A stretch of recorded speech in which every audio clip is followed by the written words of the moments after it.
절체절명의 순간이었다. 그 순간 도시 한쪽에서 폭발음이 천둥처럼 울려 퍼졌다. 좀비들이 일시에 그 소리에 멈칫거렸다. 우리는 그 틈을 타 산길로 발길을 옮겼다. 두려움이 섞인 공기가 밀려든다. 선배, 뒤를 봐요. 지수의 목소리가 떨리며 울려 퍼졌다. 공포에 질린 눈빛으로 뒤돌아본 순간 한 마리의 좀비가 우리를 향해 무서운 속도로 달려오고 있었다. 그 순간 윤서가 화살을 날렸고 정확히 좀비의 이마를 꿰뚫었다. 좀비는 그 자리에서 쓰러졌고 우리는 겨우 숨을 돌릴 수 있었다. 계속되는 폭발음에 가슴이 철렁 내려앉는 듯했다.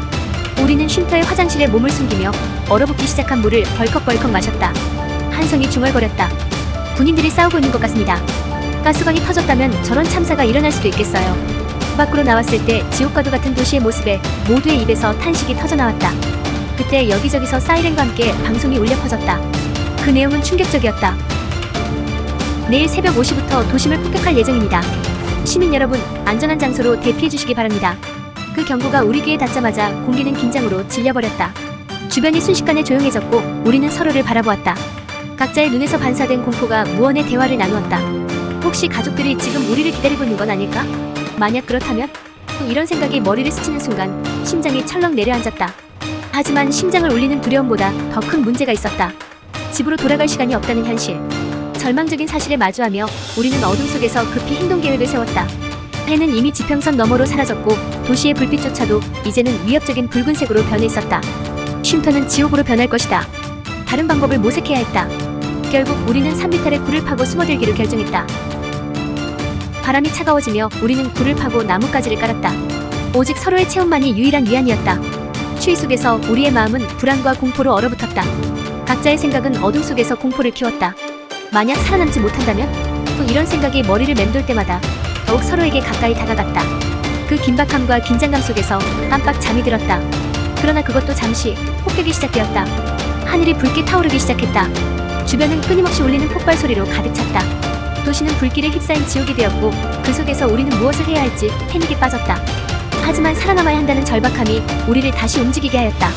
폭음에 귀가 먹먹할 지경이었으나 달리 말하면 기회라는 뜻이기도 하다. 우리는 신속하게 산을 내려왔고 그곳에서 우리는 파괴되지 않은 작은 식당을 발견했다. 식당의 문을 조심스럽게 밀고 들어섰을 때 우리는 잠시 안도의 숨을 쉬었다. 이곳은 버려진 패스트푸드점이었다. 평소라면 사람들로 북적였을 곳이지만 지금은 적막만이 가득했다. 냉장고를 열자 햄버거 패티와 감자칩이 남아있는 것을 발견했다. 가스조리통에 불을 붙여 기다림 끝에 마침내 우리는 배고픔을 달랠 수 있었다. 하지만 폐허가 된 도시에서의 평온은 덧없는 것이었다. 밖에서는 좀비들의 고함과 으르렁거림이 꾸준히 들려왔다. 창문 너머로는 파괴된 건물들과 엎질러진 자동차들이 보였다. 흐릿한 빛 아래 그 자네들은 유령 도시의 모습을 더욱 선명하게 드러냈다. 그 암울함에 모두가 숨을 삼키고 있을 때 긴박한 발걸음 소리가 들려왔다. 군인들이 좀비떼에 쫓기며 식당으로 몸을 던졌다. 그들은 문을 벌컥 닫고 우리는 숨을 죽였다. 좀비들의 고함 소리가 사방에서 울려 퍼졌다. 일부 군인은 이미 좀비에게 물린 상태였다. 그들의 동료는 무거운 마음으로 그들의 생을 조용히 끝내주었다. 공포와 긴장이 공기 중에 짙게 퍼지고 있을 때 군인들은 우리에게 뜻밖의 희망을 주었다.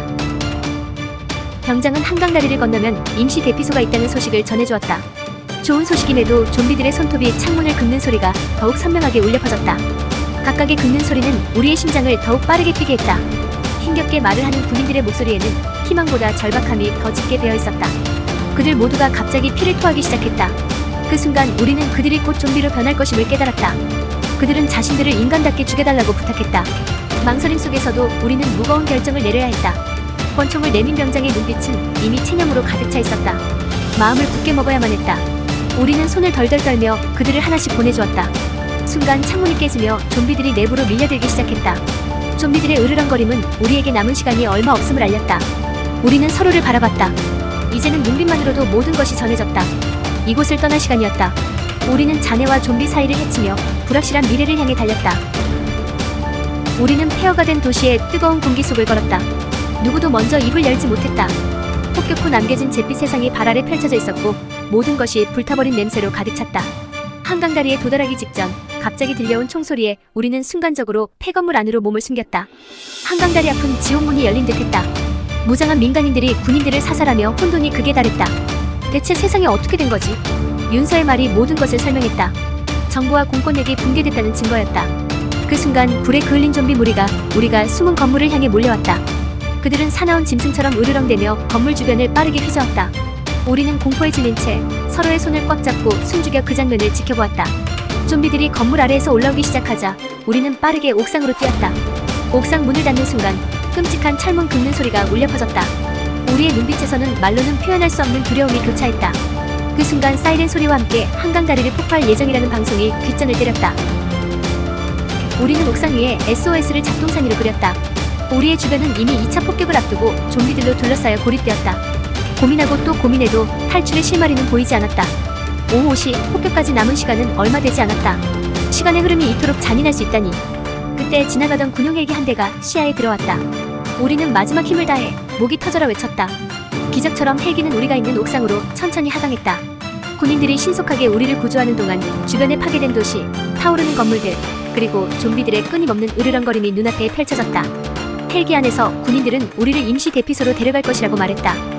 그곳에서 생존자들을 모아 서울을 탈출할 계획이라고 했다. 나는 창문 밖을 바라보며 생각했다. 그곳에 가족들이 안전하게 대피했을까? 우리들에게는 그것만으로도 희망을 품을 충분한 이유였다.